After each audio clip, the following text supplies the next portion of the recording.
Okay, so we move on and we have a session now, and Professor Matteo Valero was talking about how from BCC, BSc, they're helping, for example, in medicine with spin-offs like Allen Biotech. He didn't mention it, but they're doing it with him and many other. And this came to my mind because the people who's joining us today, someone told me, and I was not there, but someone told me that in the Tech Spirit Health, which was an appointment, they had an amazing presentation, just joining really relevant ideas. That's why I would like to welcome to the stage Pep Viladomat and Tobías Henz from McKinsey Company to talk about catalysts for change in the European startup ecosystem. Welcome. Thanks. Hi. So after this introduction, I think that in the Health Summit we had a presentation packed with data, really intense, really amazing. Today is going to be a different setup, though. So for the people who were there, maybe expect something slightly different. So following up on the discussion that the professors had before, I think that we have to discuss about Europe, and for that purpose, we have here I brought Tobías, who is one of our most distinguished experts in startup, all things VC, and very well connected in the European ecosystem. He's been around many different conferences. He has interesting insights, and also not just out of research, but also out of practicing and connecting and having these inside conversations with many of the key agents in this European movement of startups and ecosystem, from governments to VCs to all sorts of different things. So I think that we will have an interesting conversation. We'll share some data, and I think that's especially important because we've been hearing, last year in Davos, we presented a report that was about European competitiveness. And there were some alarming thoughts in that analysis. Also, the Draghi report that some of you might have read as well highlights some of the weaknesses, also the opportunities that we face to reinforce this European ecosystem and the European economic prosperity. Most of those things are anchored in innovation, in increasing productivity, in AI as well. It's a very important topic. If we need to increase productivity, perhaps AI could be an interesting solution, but we need to double down on that, and the activities that were highlighted in the previous session can give us some insight on that as well. So if we go into, so essentially the objective is in the next few minutes, we're going to explore these thoughts. We're going to try to share some light into what's happening in Europe and provide some data that might give some thought-provoking reactions. And also perhaps, maybe it's too ambitious, but we'll try to let you go away with some action, some insights, some things that you can bring with you to perhaps have an impact as well, all together in these matters. So if we start, I'll share some data and then we'll have a bit of a conversation. So if we start with the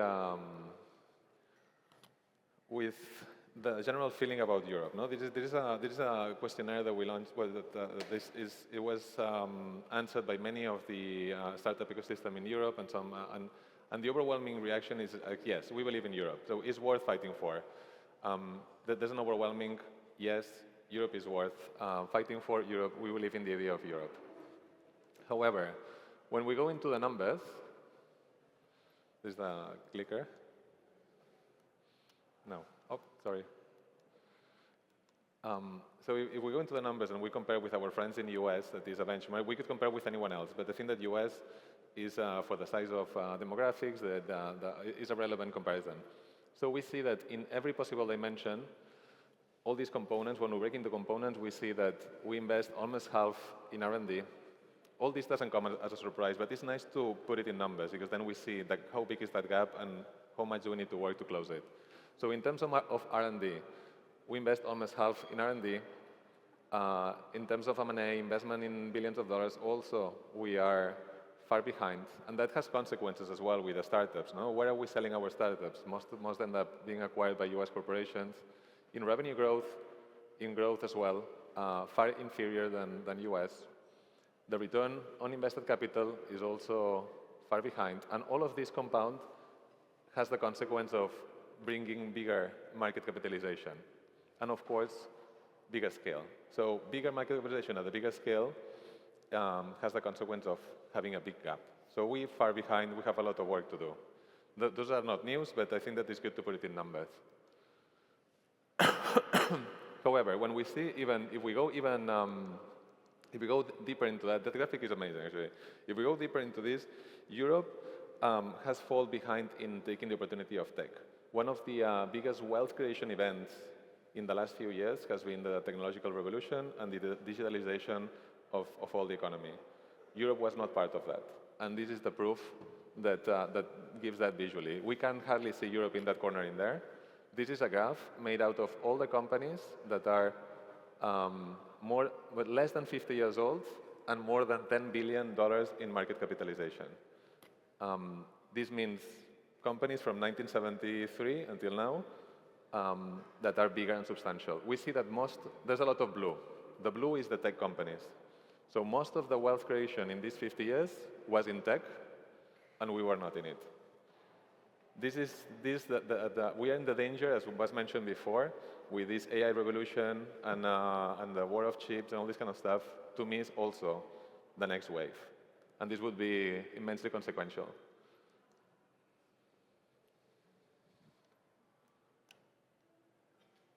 Also, no news, but also nice to have it in numbers. If we look at the investment in startups that we've seen in Europe in the last few years, again, compared to US, we see that there's also an amazing big gap. One might say, well, the gap was closing slowly, but lately, lately it has not improved that much because of our amazing contribution. It's because US has invested a bit less. So I think that we have a lot of room to, as we were mentioning, to catch up with what's happening at the other side of the Atlantic Ocean.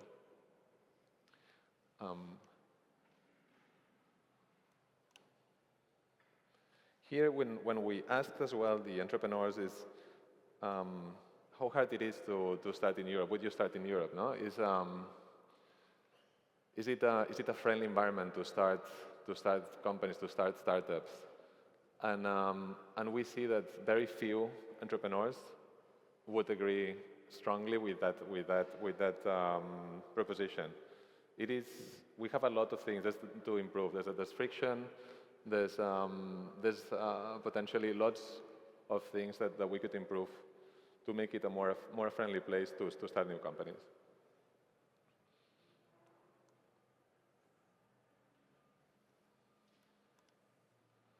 And finally, in this kind of gloomy depiction of what we're facing, I think that's also there's these geopolitical pressures that we were mentioning. Was mentioned before this China over Taiwan. What's going to happen with that? No, just the consequences of the chip manufacturing, the war in Ukraine, the U.S. changing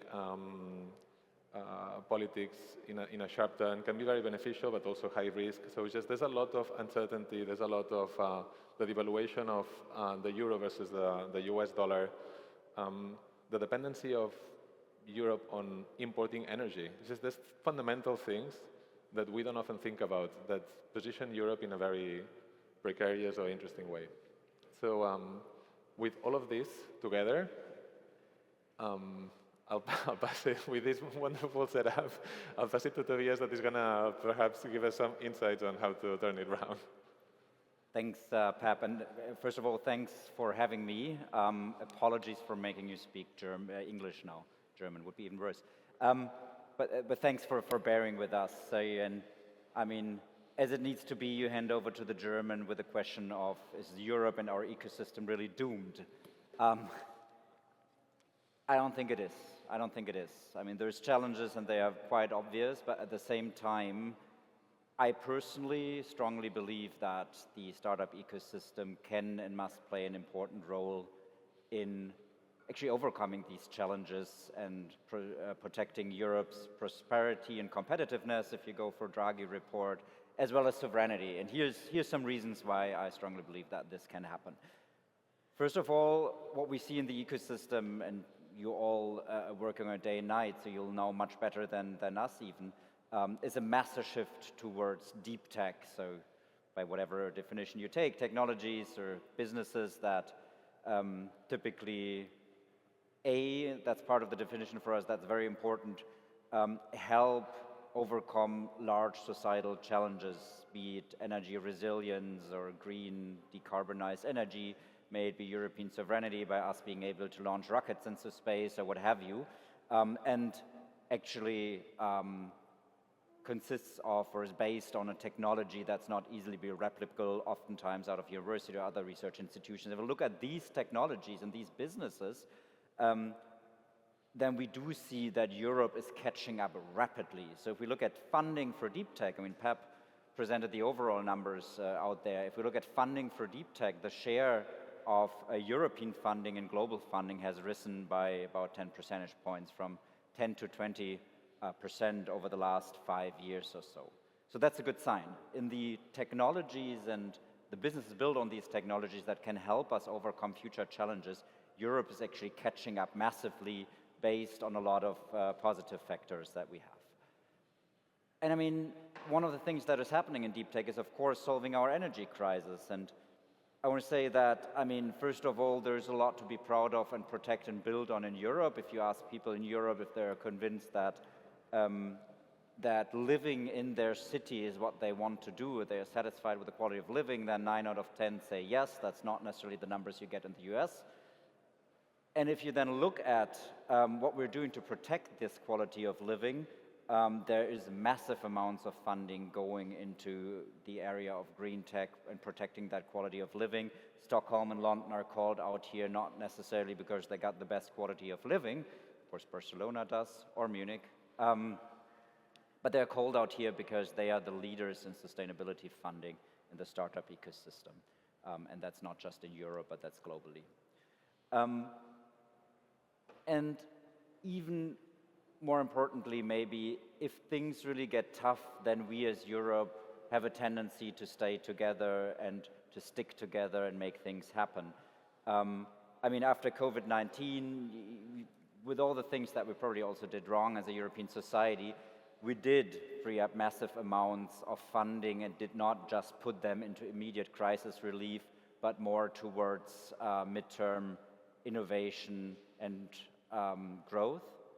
And we do see early glimpses of the same ideas following out of the Draghi report now with, well, at least investment awareness. If you look sort of more closely to the startup ecosystem, we see in France with the TB initiative that the institutional investors pledged to give, in that case, 6 billion to venture. We see in Germany, 2 months back or so, the WIN initiative was made public, or the results of the WIN initiative, where 12 billion came together from institutional investors that are supposed to go into the venture ecosystem. So we do stick together when it gets tough and get things done. Even on that, I would like to say that that is the economic impact, and these numbers that you shared about France and Germany investing heavily in terms of resilience. But even this event is proof of this community. This came about during COVID, just putting the community together, and it's proof that being today here with the community, it shows that there's an element, a network effect, a connectivity tissue, that even in the toughest times, we come together to push, and with this vision of bringing something together and building better things. So I think it's both, I think, more a conceptual, soft side, but also backed, of course, with a lot of capital. Yeah, 100%. That's why it's so important that these events exist, to have these discussions. Another thing that we can build on in Europe, another edge that we have, is the fundamental research and the talent that, especially in the area of deep tech, but also more broadly, can help us. If you look at graduates in STEM subjects, then we do have actually almost twice as many relative to population or relative to overall graduates in Germany than the US, and also the European average is higher than the US average. And that's not the case for every number. I mean, for anything that you have, any indicator of a successful startup ecosystem, you typically find at least one European country that's better than the US. Here, it's actually also the European average that's on top of the US. And last but not least, let's not forget about our industrial footprint. 4 out of the Most important 10 global aerospace and defense manufacturers are from the EU, including the UK. We used to show this page with automotive companies. I think now, in all honesty, it becomes even more important that we also have the capabilities in aerospace and defense here to build on and find a European way of scaling startups, also with the help of corporates, where it makes sense. And all of that together now, there is a lot of things also, I mean, this is all input that we just shared, but there's a lot that's happening in the European startup ecosystem already as well. And if you look at, for instance, Switzerland produces more patents per capita than the US does, especially in AI. Sweden is more successful in scaling startups from Series A to D than the US is, if you look at graduation rates. Sweden also has more late-stage funding relative to GDP than the US by exactly getting those institutional investors involved. We have countries, Estonia, for instance, where you have more startups per capita than the US, so it's not all bad. Our strong belief is that we as European countries can come together, learn from each other, and then build a European way of scaling startups, and with that, protecting our sovereignty and our prosperity. And how to do that? I mean, everyone's got to do their part. I mean, starting with the founders, of course, it's not easy to scale in Europe. We do have a fragmented market. There's a lot of talks in Brussels right now about EU Inc. and the 28th regime, which could be truly game-changing. But with all the fragmentation, there's still a huge market to address in Europe, and then, of course, also further beyond Europe. So there is a market to be captured. So I think our encouragement here is think European and global from the outset.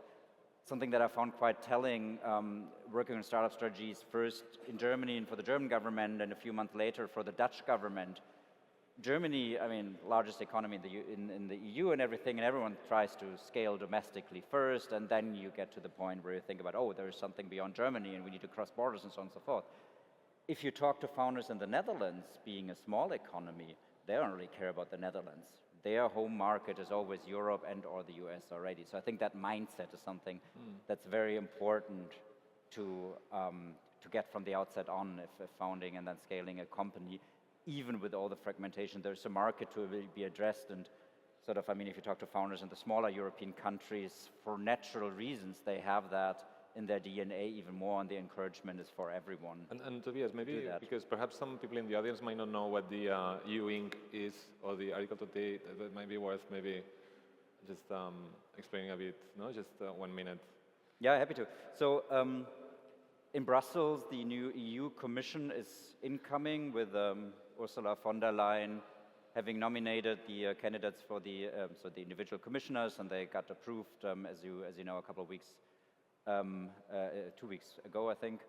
And one of the concepts that's very close to, I think, not only Ekaterina Zaharias, who was the Commissioner for Innovation, Research and Startups, but also to Ursula von der Leyen's heart, is the idea that you create both a virtual country, that's the 28th regime, in the EU, with a minimal set of regulations, and a legal entity structure that a startup can choose, which would be EU Inc., so EU incorporated, where if you choose that, then you comply with the rules and regulations in that 28th regime, the virtual regime, which will allow you then to do business in all of Europe following these regulations. So you would not need to follow the different sets of regulations if you're doing business in Spain and the Netherlands, but you would need to follow that one set of regulations that, well, hopefully is a minimal set in the 20th regime.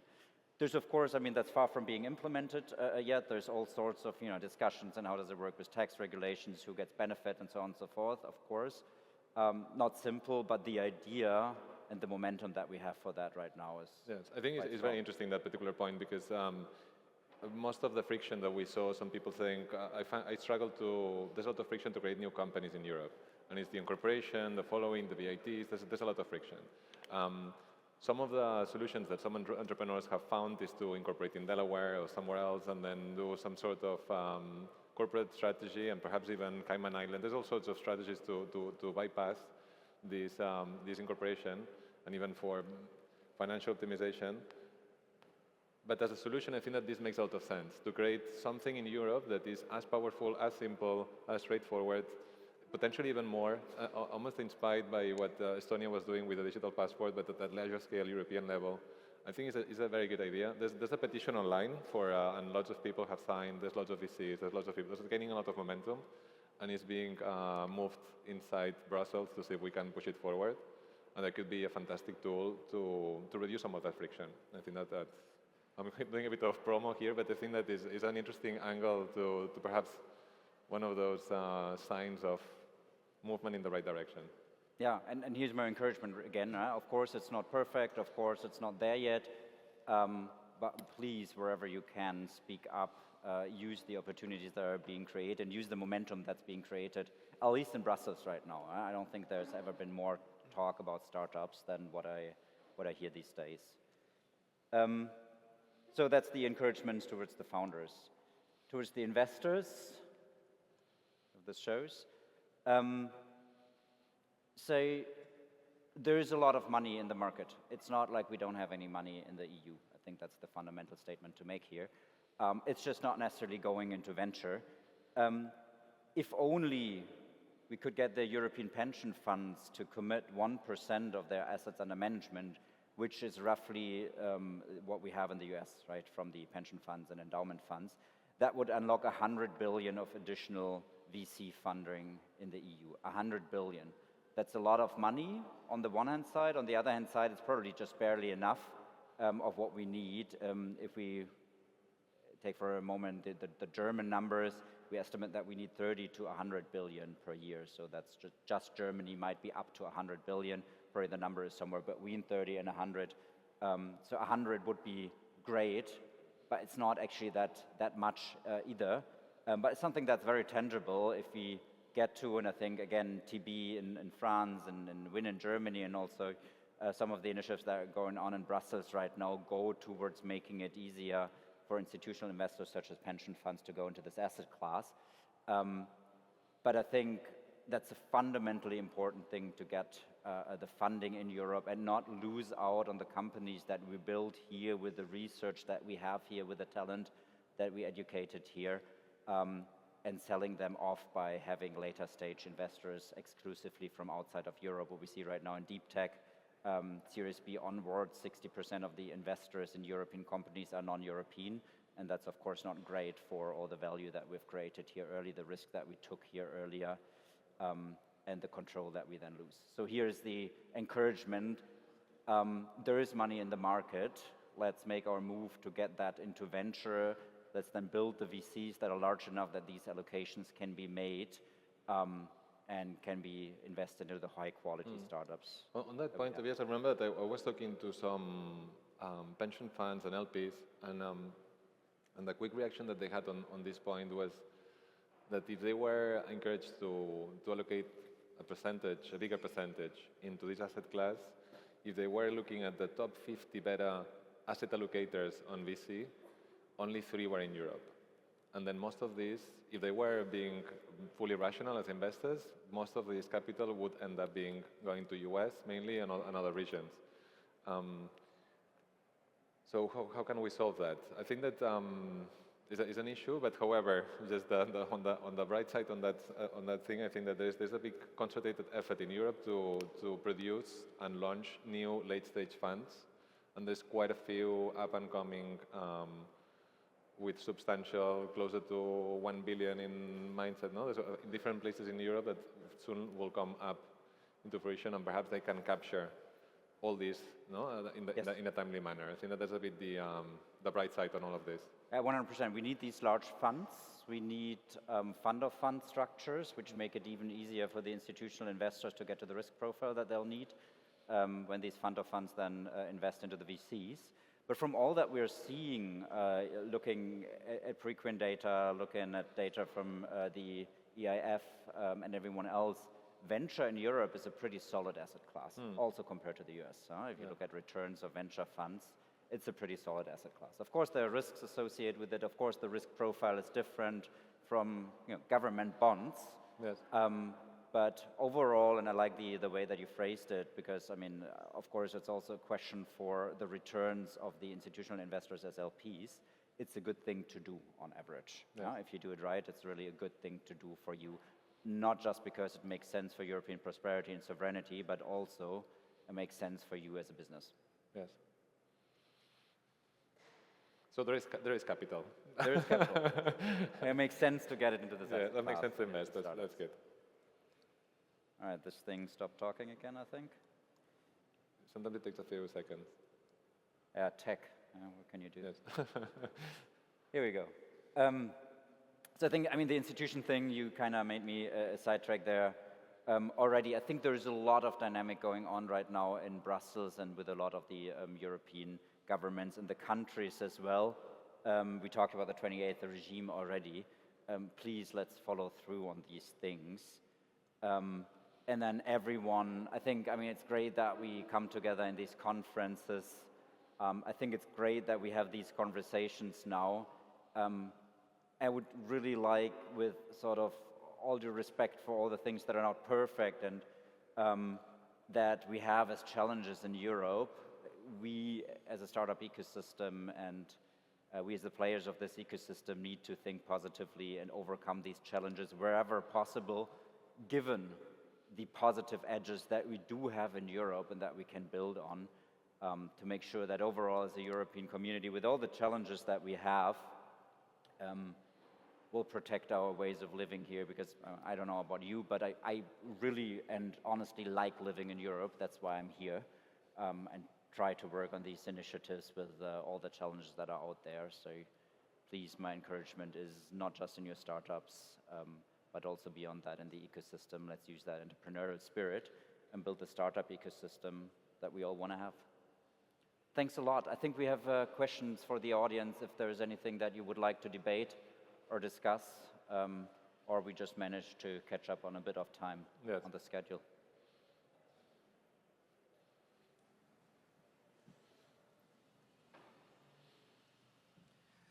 I'll ask a difficult question. My observation is that in Europe we are very slow and very protective of our quality of life, specifically holidays, holiday breaks. And well, I mean, you laugh, right? But you're right, 100%. But I am constantly interrupted in my flow when people say, call me after Christmas, or call me after New Year's, or let's wait until Easter. Or, you know, we have a 4-day weekend in Madrid this weekend, and so on. And speed is a really big problem. Like, the bias for action is very, very low. I think these problems are really much deeper than amounts of investment, borders, and what have you. I would like you to speak a little bit to these cultural differences that are just so deep. And I think in Europe we are very shy about talking about them and addressing them head on. Yeah, I like that you brought that up. Let me give two parts of an answer. Of course, you're right, and there's all sorts of statistics of the Europeans, and by the way, especially the Germans, working less hours than everyone else. I mean, you can look at the US, you can look at China. It's crazy, right? I've spent a lot of time doing tech in China. It's crazy what's going on there, also in the corporates, by the way, not just in the startups. So 100% agreed, and that's a cultural topic that's very, very hard to address. So I would argue, yes, but that'll take time to address. There are a number of things that we can do, and that's, I think, what we're trying to point to, that are a bit quicker, but 100% agree there's this underlying topic that I like the way that, I like that you spoke openly about it. It's not always easy, especially also, by the way, in Germany, to bring this topic up. The second part of the answer, though, is I think in the startup ecosystem and in the entrepreneurship ecosystem, people don't give these answers. People don't tell you to meet in January. People tell you to, well, let's get it done next week. We still have a week before Christmas. So I think the positive framing that I would give, that mindset of getting things done and being very motivated to make a positive impact, is something that we should role model. And I mean, if you look at, you know, what is important for cultural change, role modeling is 100% there, right? So for me, I mean, there's the cultural issue, I see that. I can't overcome it, so I try to role model and sort of give that positive spirit wherever I can. And I think that's, again, something where in the startup ecosystem, everyone works hard. So let's be the role models also for that change that admittedly we need. Yeah.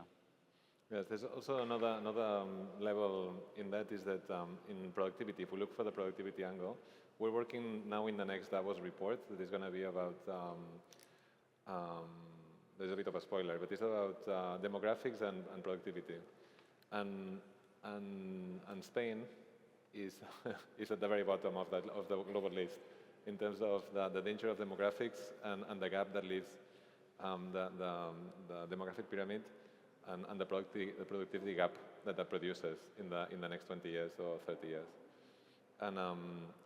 And the solution for that, the hours not worked are enormous. It can only be filled with immigration that is too big to fill that gap, or perhaps with increased number of hours worked. No? So people, maybe we have to retire later, we have to find other ways, work more hours, and potentially use AI or augment our own productivity by other means. The few that we that we work hard to close that gap. But I agree with Tobías that I think that the space where we are operating, that is precisely this young company started and stuff. We don't operate with the same mindset, and that's also an advantage to break into the market and give us an edge. So we would not be too concerned for our space, but it's true that as a context, it's something that we need to be aware of. Very good point. Yes, I have a question, well, a comment. I'm an Alexander Borba, I'm also an entrepreneur, and I liked your comment there with the holidays, but you know, the smart people, they actually go to the US. There's going to be a huge brain drain from Europe to the US. They all go there. Is the EU aware? I read this, that, you know, they were celebrating 7 new centers of supercomputing AI in Europe. They're putting $1.5 billion investment. The US have already put $600 billion in new electricity. Do people understand that this is new electricity that's coming out, and 1.5 billion is not going to do much? Is it a question or a comment? I mean, you're right. It's a comment, yes. Full stop. I do think, I mean, you asked, do people understand that? I think an increasing number of people, you asked Brussels, an increasing number of people becomes aware. Yes, and also in AI, it's just if you look at the, I don't know, the top set of leaders of AI, most of them have been trained in Europe or educated in Europe or are European, but they work in US or somewhere else. It's true. It's just but perhaps that's an opportunity. I don't know. So that also proves that we have the talent, no, in a way. So we have to do something here. And that was linked to the session that we had before, no? That perhaps if we can have an edge on chip manufacturing or design or something, or attract or close this gap with investment, I think that we need to address this situation for sure. But it's a reality. I agree. Just to be clear, we're not trying to say everything is great in Europe. Quite on the contrary, we're saying there's a lot that's not great, and so we're not where we need to be. I think the message is we have things to build on. Let's make sure we build on those rather than just let them fade away slowly. I can't really see much. Hi. So. Sorry. Perfect. Akhil here. What I personally feel is the level of threat that Europe is under, it's extremely misunderstood by the masses. Because it's not just US, but it's also the East that is kind of competing, along with Middle East, and as far as you can see, South Korea, Republic of Korea. It has been investing heavily in tech all around, and I feel Europe is very underplaying to its strength. It doesn't really come out with its strength, and what we are trying to do in majority of markets is replicating what US is doing, replicating what East is doing. I don't think that is going to work out. And the question that I have is, what do you think would happen to the socialist aspect of Europe if there's going to be a $500 billion fund which is going to be for NATO and defense, which is because of the new US government, now we know that there would be a a massive funding that we would need to spend towards NATO and towards defense mechanism. On top of that, if we're going to invest heavily on VCs and funding of the startups, building the tech ecosystem and sustainable ecosystem, which is going to be expensive. Energy particularly is going to be super expensive. How does that lead to the aging population of Europe, which is going to require a lot of funding? The entire demographic is moving. Plus you have got many governments which are now anti-migration, which is going to cause a lot of issues in terms of not newer talent coming in, but the existing talent aging further and further. How does that play? I love how we're discussing the really big questions. No, you're of course right, huh? And I mean, I think that whole, I mean, multiple of the points you made warrant another hour of session or so, right?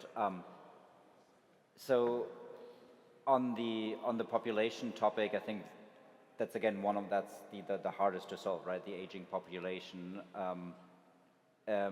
Making Europe more attractive for foreign talent, given the great education and research institutions that we have here, is one of the topics to do, but that's also not easy, and that's probably not going to solve all of it. But honestly, I don't have any numbers on that one. On defense, I think that's, to me, a bit more clear-cut. Of course, we need spending on defense. I think from all we're seeing, that spending in defense is not mutually exclusive to spending in tech or startups per that definition, right? I mean, the defense industry is changing massively from sort of big, heavy, stupid metal to a lot of smart warfare. So there's an overlap, and as with all investments, there can be a positive outcome. We've done that analysis a couple of weeks back. I don't think it's published yet, but at least, again, going back to German numbers here, it's somewhere probably in the ballpark of 150 billion annually that we'd need. And a lot of that is something where you would actually see a GDP uplift out of it, seeing how, again, in Germany, one of the main industries that carried our economy is fading, is having severe troubles, automotive. With defense, also sort of the more traditional part of defense, there could be something to at least partially build a new industry, and we do it smartly in Europe and not everyone sort of try to produce the same thing. That could actually be something that's also spread to Europe. I mean, Rheinmetall, as one of the major defense players, is negotiating with Volkswagen on their assembly, about their assembly lines, right? So that we see these things happening already. So I think defense, again, yes, we massively need to stock up there. Given the multilateral threat that we face, and yes, it's not just the US. The US just produces the cleanest numbers that you can compare yourself to. I think that's why a lot of these presentations that we do have the US as a comparison point. But you're right, it's much broader. But defense, it's much more clear-cut. The underlying topics on both sort of the cultural willingness to compete and the sort of developments that we have in our populations are, of course, something that's way harder to solve. So again, I would argue, yes, they're there, but even more so, it's important that we get on with these where we do have a solution at hand. I think just, we have a last one, or maybe we just wrap it up. So I think that just to wrap the session up, I think that what we've seen is that Europe is not, as all the initial discussion that we had on the Draghi report and the European competitiveness report and all this kind of news that we're getting, is not in the best of shapes. However, we have assets and to build from, and we have several edges that we've been highlighting, and also there's groups of people working in each one of those dimensions with this common vision to make it better, no? Just from the investment, unlocking these things, from the EU Inc., from trying to address each one of those things. So we have so we encourage you also to take part, to be part of these initiatives, and I think that among all of us, if we have this common vision, as was mentioned before, I think that we can make it happen. But and we're not starting from zero. We have a very solid base. So that's a bit the positive side of all of this. Yeah. So hopefully, I don't know if you want some final words, but No, 100%. I think. I mean, you just perfectly summed it up. Maybe that just now that the last page is finally showing. We made the point earlier that in every aspect or every indicator of a successful startup ecosystem, you'll find one European country, at least one European country, that's better than the US compared to, I mean, relative to GDP or population. And if we go there and just sort of assume that within the rank of European countries, everyone steps up a few points on every indicator, so learns from sort of their peers that are a little bit better, then what you get to is not just 200,000 roughly more startups, but you get to 8 million additional jobs in these startups, and you get to 3 trillion additional market capitalization, which is a multifold of, you know, most of the blue chip stock market indices that we have in Europe, right? So there's massive economic value in that, and with all the underlying problems in Europe not being in a great shape, even quote unquote, if we capture this opportunity, we can already contribute a lot. Thanks. Thank you very much. Thank you.